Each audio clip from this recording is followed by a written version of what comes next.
Kita juga nak bercakap tentang menggalakkan ataupun memberikan anda pemahaman tentang dos penggalak ini, Syafiqah. Ya, macam kita berikan sebentar tadi, PICK booster ini sebenarnya telah pun bermula pada 13 Oktober 2021 yang mana ianya dijangkakan akan dimanfaatkan kepada 23 juta sebenarnya penerima untuk PICK-B ini. Jadi untuk memberi pemahaman lebih lanjut mengenai PICK-B dan bagaimana untuk kita mendapatkan janji temunya, kita bersama dengan Dr. Muhammad Aminur Syahmi, Pegawai Perubatan Bahagian Kawalan Penyakit, Cawangan Surveillance dan Respon KKM. Assalamualaikum, selamat pagi. Waalaikumsalam. Okay. Selamat pagi. Terima kasih doktor bersama dengan kami.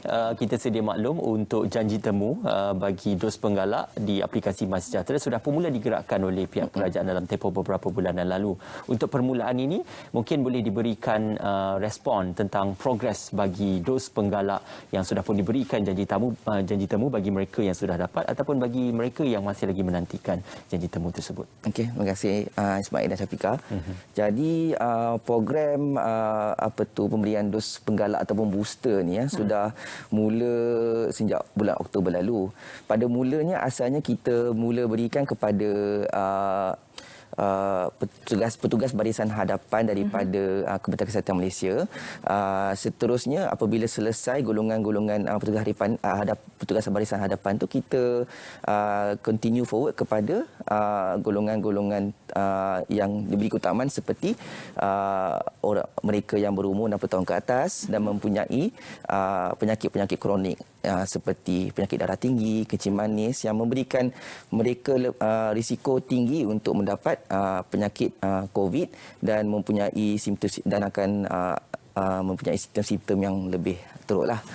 Jadi pada masa yang sama kita dapati demand kepada penerimaan dos penggalak tu agak tinggi sebenarnya. Jadi kita faham ramai yang nak dos penggalak tu tapi perlu tunggu untuk golongan yang 60 tahun ke atas itu.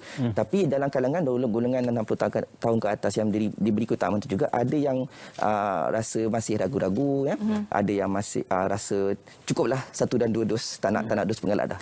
Jadi bagi mereka yang menolak temu janji ni, kita dapati ada kelebihanlah slot-slot dalam temu janji dos penggalak. Untuk itu kita Kementerian Kesihatan Malaysia juga dah sudah buat pengumuman untuk bersetuju membuka dos penggalak itu kepada semua warga negara yang berumur 18 tahun ke atas yang layak. Layak tu dari segi duration, berapa lama jarak antara dos kedua dan dari segi cukup ke tak sama ada sudah terima dos satu dan dos kedua lah. Seperti mana doktor katakan tadi, ada mungkin yang menolak kerana rasa ragu-ragu, kerana mereka rasa masih cukuplah dos pertama dan juga dos kedua. Jadi mungkin doktor boleh beri pemahaman kepada penonton kita pagi ini, kenapa sebenarnya penting untuk mengambil dos booster ini? Terima kasih Syafiqah.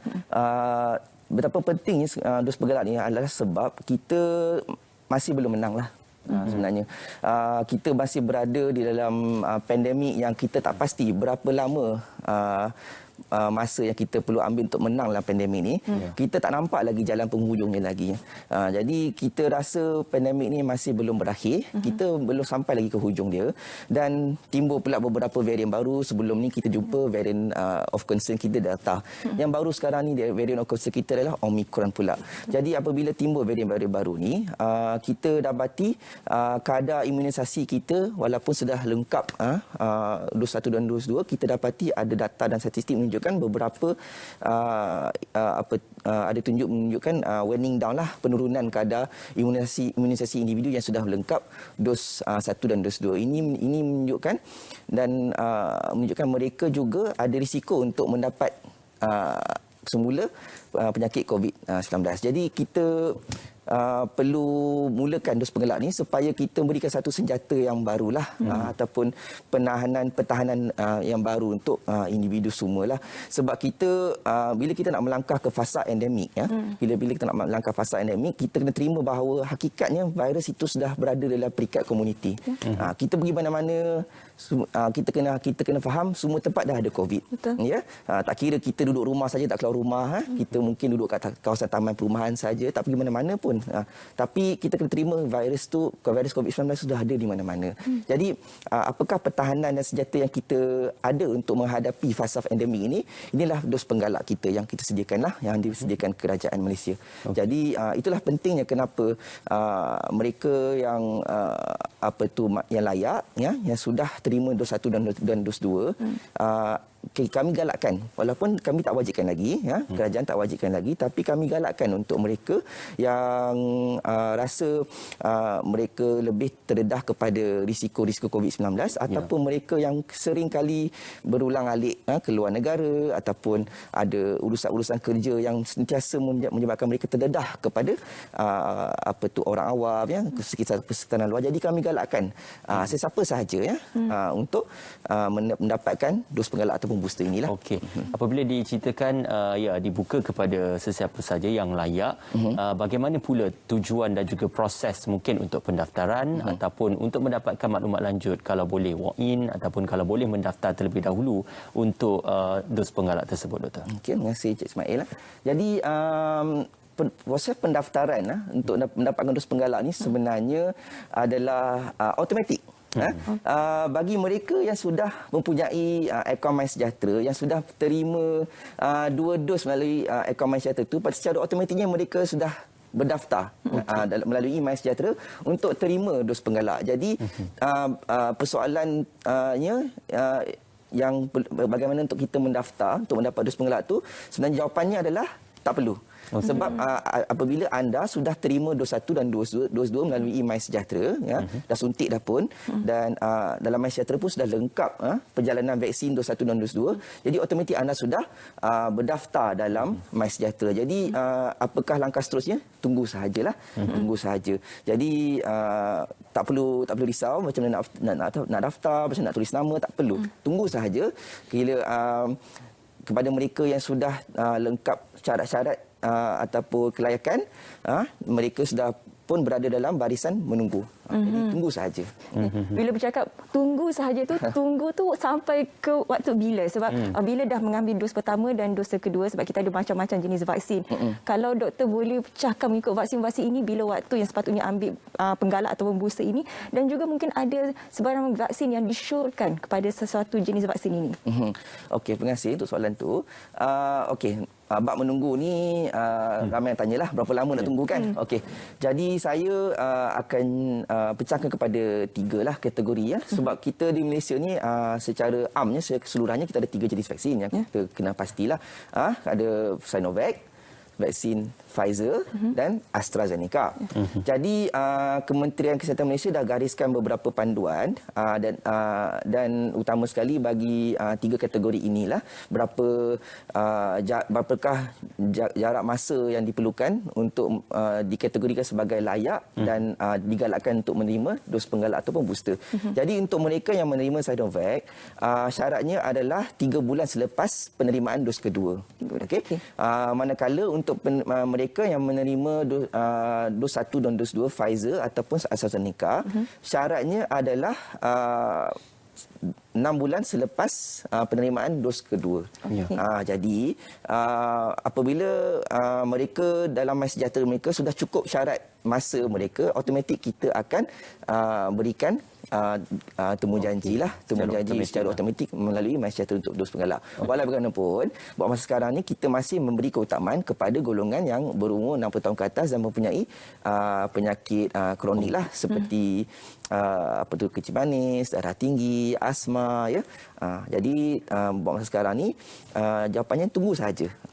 Kalau apabila anda sudah capai usia kematangan vaksin berdasarkan beza Pfizer ataupun Sinovac ataupun AstraZeneca tu, cukup bulan je, insya-Allah akan diberikan itulah appointment. Doktor, persoalan juga kalau mereka yang mungkin terlepas temujanji ataupun terpaksa menolak temujanji tersebut disebabkan ada kekangan-kekangan dan sebagainya, apakah boleh untuk mendapatkan semula temujanji dan berapa lamakah tempoh untuk proses tersebut, Doktor? Okey.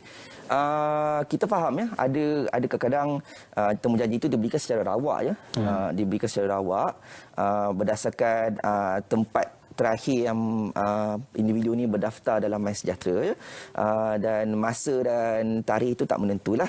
Dia bergantung kepada keberadaan atau availability slot vaksinasi tersebutlah. Jadi bagi mereka yang mempunyai kekangan masa, yang tiba-tiba dapat secara last minute lah, tapi dah buat plan lain kan, nak pergi tempat lain ke, ada kerja ke, kita faham. Jadi mereka yang perlu membuat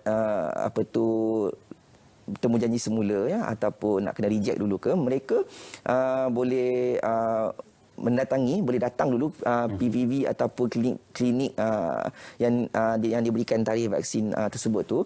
Mereka boleh meminta untuk mendapatkan tarikh baru di mana boleh masuk dalam senarai KIV waiting list lah, di mana kadang-kadang setiap klinik ni mereka mungkin ada 100 orang diberi satu hari, tapi dalam 100 orang mungkin 70 je yang datang, ada lagi 30 slot. Jadi mereka boleh minta masuk dalam senarai yang lebihan, yang mana ada yang tak datang, ada yang reject, tapi itu bergantung kepada klinik-klinik tertentulah. Setiap klinik, pihak Protect Health Corporation di laman web mereka tu, di www.protecthealth.com.my, mereka dah berikan beberapa senarai klinik-klinik yang terlibat dalam program pemberian dos penggelak atau booster lah. Jadi mereka pun sudah memberikan beberapa panduan di dalam laman web tersebut untuk mendapatkan temu janji secara waiting list lah, dalam senarai KIV. Jadi individu yang mempunyai masalah temu janji, yang perlukan rescheduling, yang perlukan tukar tarikh, tukar masa, ataupun individu yang juga belum dapat tarikh temu janji, terutama sekali mereka yang berumur 18 tahun ke atas, yang bukan dikategori sebagai keutamaan buat masa sekarang ni, mereka juga boleh mengambil peluang untuk datang kepada klinik tersebut dan memberikan nama dan cuba mendapat slot-slot mana-mana yang kosong lah, yang sebagai KIV ataupun waiting list. Jadi kalau ada bila-bila masa ada peluang, ada klinik, mungkin ada slot yang dilepaskan oleh orang lain, dia pun boleh ambil peluang untuk mengambil alih slot tersebutlah. Sekiranya terdapat mereka yang tidak mampu untuk ke PPV ataupun klinik, mungkin atas alasan OKU ataupun tidak sihat dan memerlukan suntikan itu di rumah, bagaimana untuk memohon temu janji dan apa proses-prosesnya, doktor? Buat masa sekarang ni, temu janji sekarang ni kita berikan kepada klinik general practice ataupun klinik swasta yang paling dekat dengan kediaman ataupun alamat mereka yang didaftarkan lah. Kita secara umumnya kita belum sediakan lagi temu janji secara rumah ke rumah ataupun on-site PPV lah untuk dos penggalak lagi lah. Macam dulu kita ada servis drive-thru kan, drive-thru untuk vaksin. Jadi buat masa sekarang ni kita secara umum dan amnya kita belum sediakan lagi lah servis itu, sebab kita berikan dos penggalak ni berdasarkan fasiliti klinik swasta yang berada berdekatan lah, yang berdaftar di bawah Protect Health Corporation. Walau bagaimanapun, bagi mereka yang individu yang ada kekangan ada kekangan dari segi transport dan masalah kesukaan untuk bergerak bagi orang tua ataupun warga emas yang mungkin duduk jauh daripada anak-anak, mereka duduk berseorangan saja, mereka boleh mendapatkan maklumat lanjut dan bantuan lanjut selanjutnya daripada pejabat kesihatan daerah yang berdekatan lah. Mereka boleh memaklumkan kepada PKD yang berdekatan untuk meminta bantuan bagaimana untuk menyusun dan menguruskan penerimaan dos penggalak secara rumah ke rumah ke, ataupun meminta bantuan transport untuk pergi ke klinik tersebut lah. Tapi secara umumnya secara amnya saya minta maaf, belum ada lagi lah servis untuk ke rumah tu kita belum sediakan lagi. Cumanya mungkin kalau waris atau ahli keluarga yang boleh membantu, insya-Allah boleh memudahkan urusan tersebut. Doktor, juga seperkara lagi, kalau dahulu untuk dos pertama dan kedua, MySejahtera itu boleh digunakan untuk membuat sebarang aduan berkenaan kalau ada kesan alahan ataupun ada kesan-kesan alergi dan juga kesan-kesan kesan sampingan. Apakah untuk dos penggalak ini juga kaedah dan juga modusnya juga serupa untuk mengadukan sebarang kesan-kesan dari segi aspek kesihatan sekiranya dos penggalak sudah pun diperoleh oleh setiap individu tersebut? Ya, Cik Ismail. Sama juga macam seperti dos pertama dan dos kedua lah. Mereka yang menerima dos penggalak tu serta-merta setelah menerima tu ada masa menunggu 15 minit selepas penerimaan suntikan tersebut. Jadi untuk 15 minit itulah untuk mereka pantau diri sendiri sama ada mereka mendapat simptom seperti jantung berdebar, tiba-tiba berpeluh, pening-pening, rasa nak pitam. Jadi itu semua tersenarai dalam senarai-senarai side effect lah dalam MySejahtera apabila mereka menerima suntikan dos penggalak tersebut. Dalam masa 15 minit pertama itu apabila mereka berada di klinik kesihatan ataupun klinik swasta tersebut adalah masa mereka untuk melaporkan direct terus kepada pegawai yang terlibat yang bertanggungjawab dalam PPV tersebut ataupun doktor yang berdekatan di situlah. Jadi mereka yang perlukan rawatan segera boleh dirawat segera terus di klinik tersebut ataupun bagi mereka yang mempunyai simptom yang teruk boleh terus dibawa kepada hospital yang berdekatan dengan servis ambulans lah. Tapi bagaimanapun bagi mereka yang sudah habis 19 minit tu balik rumah barulah terasa teruk baru terasa tiba-tiba demam teruk, jantung berdebar, sakit dada, sesak nafas. Yang itu mereka perlu terus melaporkan kepada pihak berkuasa, boleh telefon telefon emergency kecemasan ataupun boleh terus bergerak ke hospital lah untuk bantuan lanjut ya. Dalam kesempatan masa yang ada ni mungkin doktor boleh wawar sekali lagi kepada penonton kita untuk sentiasa peka dengan setiap temu janji yang telah diberikan oleh pihak KKM. Silakan. Okey. Terima kasih. Jadi pesanan saya apabila menerima dos temu janji dos penggalak itu, pertama sekali apabila kita terima temu janji dos penggalak, bagi mereka yang mempunyai akaun MySejahtera, mereka akan terima SMS. Akan terima SMS melalui telefon bimbit mereka, dan pada masa sama sekali MySejahtera pun akan berikan push notification dalam telefon mereka. Tapi itu provided kalau mereka memberi izin dalam telefon mereka untuk memberikan push notification MySejahtera. Jadi yang utama sekali adalah memberi perhatianlah kepada SMS mereka dan push notification MySejahtera. Dan apabila mereka buka MySejahtera itu dan pergi kepada bahagian vaksin COVID-19, mereka boleh nampak tarikh dan masa dan tempat temu janji vaksin penggalak mereka lah. Okey, yang penting adalah sentiasa kemaskini status anda di MySejahtera untuk menyatakan sama ada anda mempunyai kontak rapat, kontak casual dan sebagainya untuk memudahkan urusan. Terima kasih sekali lagi diucapkan kepada Dr. Muhammad Aminul Syami, Pegawai Perubatan Bahagian Kawalan Penyakit, Cawangan Civilian dan Respon Kementerian Kesihatan Malaysia bersama dengan kami pada pagi ini.